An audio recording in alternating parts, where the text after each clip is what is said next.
Hello my dear student, मेरे YouTube channel cortex commerce में आपका हार्दिक स्वागत है। आज मैं आप लोगों को इन्वेंट्री टर्नओवर रेशियो यानी स्टॉक टर्नओवर रेशियो से related third and fourth question solve करके बताऊंगा। तो देखिए third question, from the following information calculate inventory turnover ratio. Inventory turnover ratio मतलब स्टॉक टर्नओवर रेशियो, यानी स्टॉक टर्नओवर रेशियो को ही inventory turnover ratio कहा जाता है। तो आपको इस इंफॉर्मेशन से स्टॉक टर्नओवर रेशियो कैलकुलेट करना है, जिसमें दिया हुआ है रेवेन्यू फ्रॉम ऑपरेशन, जिसको सेल्स भी कहा जाता है। ये दिया हुआ है 4 लाख। एवरेज इन्वेंट्री यानी एवरेज स्टॉक भी दे दिया है आपको 55,000, और the rate of gross loss on revenue from operation was 10%, यानी ग्रॉस लॉस का परसेंटेज भी दिया हुआ है 10%। किस पे दिया हुआ है? तो रेवेन्यू फ्रॉम ऑपरेशन। तो रेवेन्यू फ्रॉम ऑपरेशन किसको कहते हैं? सेल को। यानी ग्रॉस लॉस का परसेंटेज सेल पे आपको दिया हुआ है 10%। तो आपको इससे इन्वेंट्री टर्नओवर रेशियो कैलकुलेट करना है। तो स्टॉक टर्नओवर रेशियो कैलकुलेट करने के लिए आपको कॉस्ट ऑफ गुड्स सोल्ड चाहिए। तो कॉस्ट ऑफ गुड्स सोल्ड को ही cost of revenue from operation भी कहा जाता है। तो cost of goods sold calculate करेंगे पहले, तो उसके लिए आपको ग्रॉस लॉस कैलकुलेट करना होगा।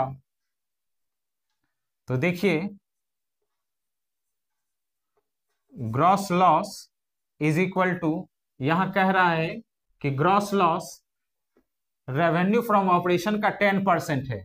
तो रेवेन्यू फ्रॉम ऑपरेशन आपको दिया हुआ है 4 लाख, तो 4 लाख का 10% कैलकुलेट करेंगे तो ग्रॉस लॉस निकल जाएगा।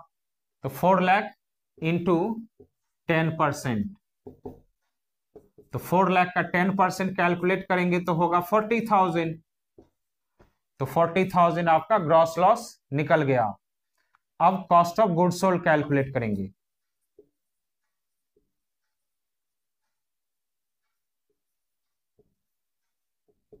तो cost of goods sold is equal to होता है net sales plus gross loss. तो नेट सेल किसको कहते हैं? सेल्स माइनस सेल्स रिटर्न को नेट सेल कहा जाता है।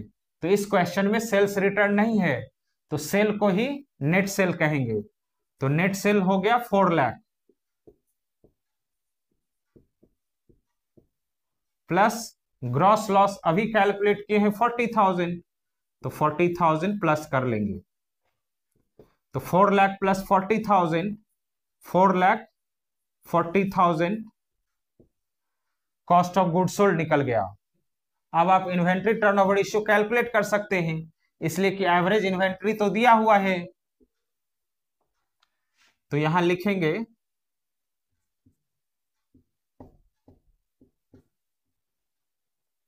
Inventory turnover ratio is equal to cost of goods sold divided by average inventory.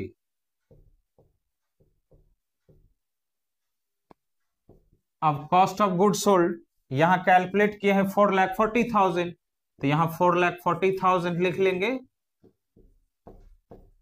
Divided by average inventory. तो average inventory question में ही दिया हुआ है 55,000, तो 55,000 लिख लेंगे। 30 कैंसिल हो गया। 11 5 जा 55, 11 40 जा 440। अब 5 8 जा 40 होता है, तो 8 टाइम्स। तो स्टॉक टर्नओवर रेशियो आपका निकल गया 8 टाइम्स। तो 8 टाइम्स का मतलब होता है कि cost of goods sold average inventory का 8 टाइम्स है। अब देखिए fourth question, from the following information calculate inventory turnover ratio. यानी इस क्वेश्चन से भी आपको इन्वेंट्री टर्नओवर रेशियो यानी स्टॉक टर्नओवर रेशियो कैलकुलेट करना है, जिसमें दिया हुआ है रेवेन्यू फ्रॉम ऑपरेशन, जिसको सेल भी कहा जाता है, ये 2 लाख दिया हुआ है। जीपी 25%, जीपी यानी ग्रॉस प्रॉफिट रेशियो भी दिया हुआ है 25%। लेकिन जीपी 25% किसका कैलकुलेट करना है ये नहीं लिखा हुआ है। तो ग्रॉस प्रॉफिट रेशियो हमेशा सेल पे कैलकुलेट किया जाता है, यानी ये जीपी 25% सेल पे कैलकुलेट करना है, यानी 2 लाख का 25% कैलकुलेट करना है। Opening inventory was 1/4 of the value of closing inventory. Opening inventory यानी ओपनिंग स्टॉक, क्लोजिंग इन्वेंट्री यानी क्लोजिंग स्टॉक का 1/4 होता है, यानी ओपनिंग स्टॉक क्लोजिंग स्टॉक का 1/4 है। And closing inventory was 40% of revenue from operation.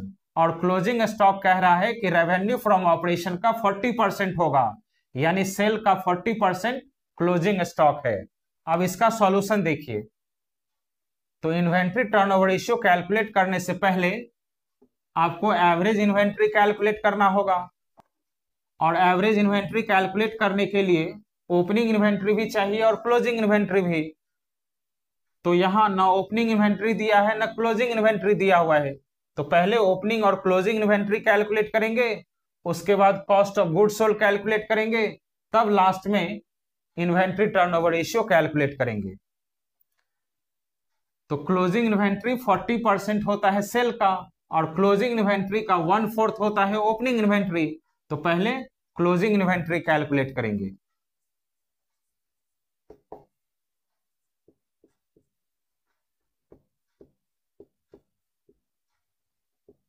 तो क्लोजिंग इन्वेंट्री कह रहा है रेवेन्यू फ्रॉम ऑपरेशन का 40% होगा, यानी सेल का 40% होगा। तो सेल दिया हुआ है 2 लाख,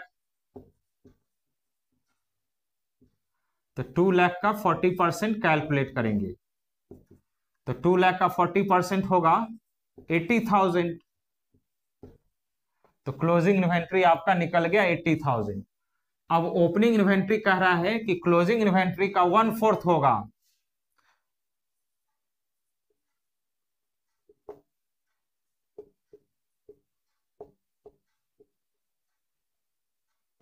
तो ओपनिंग इन्वेंट्री क्लोजिंग इन्वेंट्री का 1/4 है। तो क्लोजिंग इन्वेंट्री अभी कैलकुलेट किए 80,000, तो 80,000 का 1/4 कैलकुलेट करेंगे तो होगा 20,000। तो ओपनिंग इन्वेंट्री भी आपको निकल गया 20,000। अब कैलकुलेट करेंगे एवरेज इन्वेंट्री।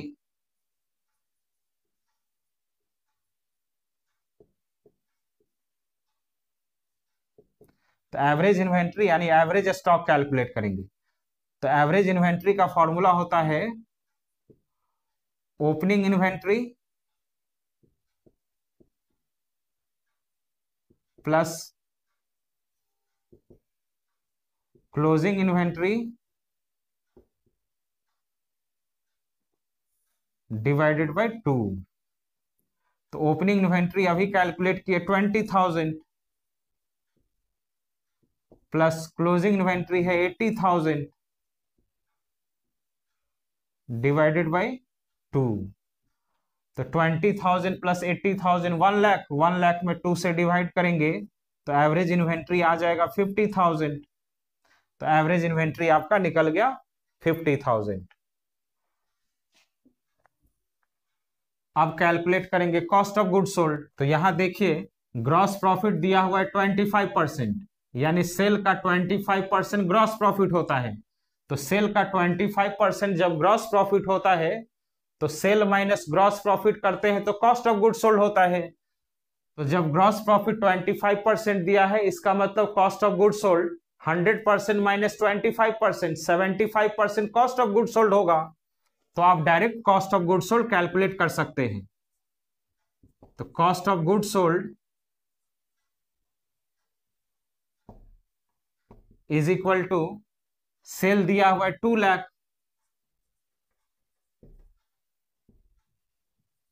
इंटू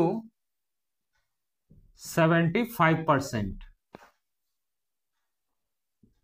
तो 2 लाख का 75% कैलकुलेट करेंगे तो 1,50,000 कॉस्ट ऑफ गुड सोल्ड निकल गया। अब इस इंफॉर्मेशन से इन्वेंट्री टर्नओवर रेशियो कैलकुलेट हो जाएगा। तो इन्वेंट्री टर्नओवर रेशियो कैलकुलेट करने के लिए कॉस्ट ऑफ गुड सोल्ड भी चाहिए और एवरेज इन्वेंट्री भी, जो दोनों निकल चुका है। तो अब यहां इन्वेंट्री टर्नओवर रेशियो कैलकुलेट करेंगे।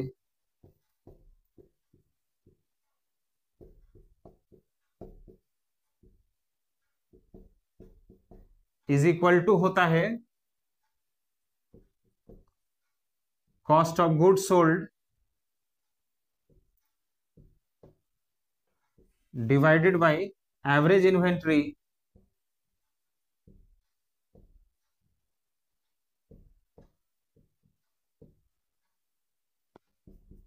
तो कॉस्ट ऑफ गुड्स सोल्ड अभी कैलकुलेट किए 1,50,000 डिवाइडेड बाय एवरेज इन्वेंट्री भी कैलकुलेट कर चुके हैं 50,000, तो 50,000 से डिवाइड कर लेंगे। तो यहां देखिए 40 कैंसिल हो गया, 5 3 जा 15, तो 3 टाइम्स स्टॉक टर्नओवर रेशियो यानी इन्वेंट्री टर्नओवर रेशियो निकल गया 3 टाइम्स। तो 3 टाइम्स का मतलब होता है कि cost of goods sold average inventory का 3 टाइम्स है। तो स्टूडेंट, अगर ये वीडियो आप लोगों को अच्छा लगा हो तो प्लीज मेरे चैनल को सब्सक्राइब कीजिए, लाइक कीजिए और अपने फ्रेंड को शेयर कीजिए। Thank you.